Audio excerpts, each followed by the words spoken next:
They do need to be more physical. Now, I wouldn't go as far as goonish because goons is what the bad boy Pistons were doing. That's what the Knicks were doing, Skip, in the late 80s and the early 90s.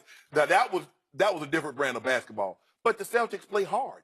They played this way all year. So if you thought that you were going to come in and it's going to be a regular season type mentality, and you know this, the officials normally let things go in the playoffs that they would blow the whistle in a New York minute come regular season. So, Ty, you need to instruct your guys. They need to have the same type of mentality that the Boston Celtics are coming out and playing with. You look at Marcus Smart. He's diving in the stands trying to save a ball in the first quarter. Not the fourth quarter or overtime, in the first quarter. You look at Rozier. You look at Morris. You look at Al Horford. They're getting on the floor because right now it means more to them than it means to the Cavs. So if the Cavs, if you want to fight fire with fire, you're going to have to bring that same intensity that they brought to you in TD Banks. When you go back to the queue, you're going to have to meet that intensity. But one thing I do know for certain, 0-2-3, he's going to be ready to play. He'll probably drop that hammer again. And you know what? If JR and George Hill only give you 3 points, he can score 50 points and give you a triple-double. If they only score 3 and the Celtics backcourt get 30, 40, they're going to lose.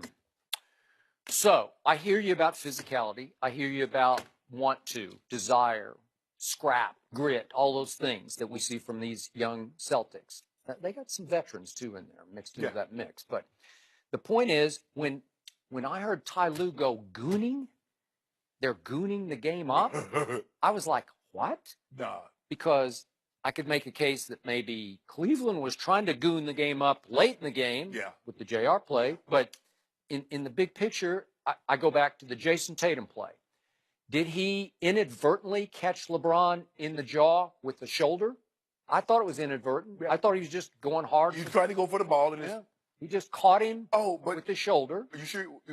Was that a real hit or was that drama? Was that like acting? No, it was a hit. Oh. Joy, you think that was real, Joy? He caught him. He rocked him. Oh, okay. I noticed because, because everybody else said, he faking. I don't think he was faking. You know he wasn't faking. No, he caught one. That was flush. He got flushed. And he had to walk it off. He walked back to the locker room, and that's fine. I have no problem with that. But he came right back and said, I'm okay. My neck, Lisa Salter said his neck was strained. I'm sure because he got whiplash. Right. Okay, I got that. Do I think it affected him the rest of the game? I don't really. Ty Lue made the point that maybe he lost a little of his momentum, maybe a little bit. Would they get outscored from that moment on? It was like 71-49 or something. But do I attribute it to that moment, to the injury? I don't. I don't either. But does Jason Tatum have any reputation? He's a rookie. He's just turned 20 years of age. Is any reputation for cheap shotting or dirty play, below the belt, gray area? I don't know anything, right? I don't either. So was Ty Lue defending his superstar, which I don't have a problem with? Was he just trying to, maybe LeBron thought it was borderline. Maybe he had said something to Ty, and Ty said, I got to support him publicly. I think he's trying to plant the seed to tell his team, maybe, you need to match their physicality in order for us to win this game on Saturday. Okay. So does it equal gooning what Marcus Morris did? He blew by Tristan. He didn't blow by him. He barely got by him. Right. He made the basket, and he got the and one call. And then he's sitting on his butt, and he's just screaming right in Tristan's face. To me, I thought that should have been a technical foul. Because that's just blatant taunting. That's just so blatant. Just stop it right there. Because if you had stopped it, then you would have ended what was about the little skirmish that was about to ensue, right? Because then they're getting into it, pushing back and forth. Well, okay, Tristan deserved to push him a little bit or goad him or whatever they were doing to each other. Okay, but does that equal gooning? Not to me. So then we end up with the JR play. He shoves Al Horford from behind, and it was like do it in the air though, Skip. I know. No, it's you could have hurt him. Yeah, no, I agree. It was a definite flagrant one. No, you got to go. Yeah. You could. You're going to two him? Yeah, throw him out. Skip, he could have hurt. After you saw what happened with Gordon Hayward, when no one touched him, he just came down on his own. Al Horford is going up, think he's about to dunk the ball, and the next thing you know, he's going 10 feet forward. Man, you don't do that. I don't care if you're up by 10. I don't care. Don't do that. Don't do it cheap. If you make a hard foul, Skip, in the act of making a play, if you're trying to block the shot, you want to chop him hard across the arm, but don't push it. You're down on JR today. No. I don't do that. Okay. So then, obviously, Marcus Smart says, I can't take this sitting Right. still. I got to stand up. Right. So he goes up and gets in JR's face. JR shoves him. And I love what Marcus Smart did because that's just a veteran play where you just say, not in our house. Right. Not in anybody's Right. house. You can't do that. But JR, you know, JR, see, Marcus Smart, see what you'd walked up on. I got to grab you by the throat. Don't play. You not about this life. And then the referee stepped in there. You being JR? Yeah. Really? Yeah. You all ain't finna let no young pup walk up with you. You're not finna get no rep on me. You're not that young anymore, but you not finna ruffle your feathers and make everybody think you pruning right here, Joe. You like, oh man, you see Smart how he stepped to JR? See, JR just caught him by the throat right quick. Yeah, throat. I'll leave. You want to talk about getting ejected? I think you'd been gone for that. Well, hell, he wasn't doing nothing anyway.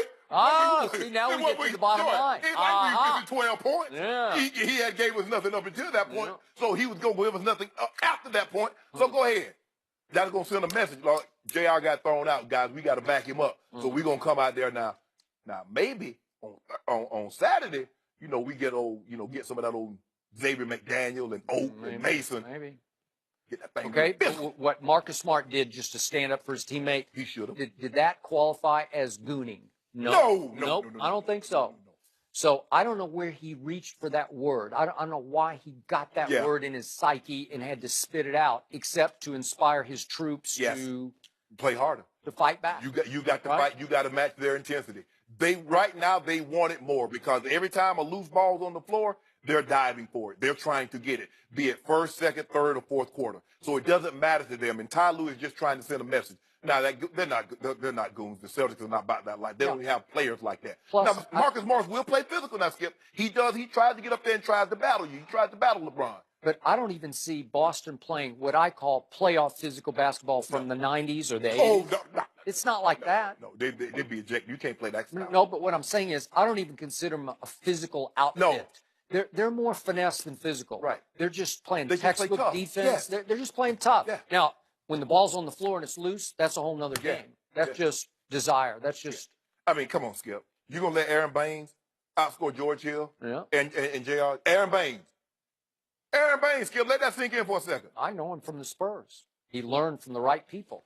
He made a big three last night. They did. Right? Yeah, JR didn't make no big three. Neither did George Hill. Yeah. Would you? I mean, what? Do you want JR cut or what? No. He gonna come back. Switch and come back. Yeah. I told him he got either you give us 15 to 20 or you lock it down on D. Yeah. You can't do both. Cause right now he doing both. BOFF, Joy. Yeah. Nothing on either end.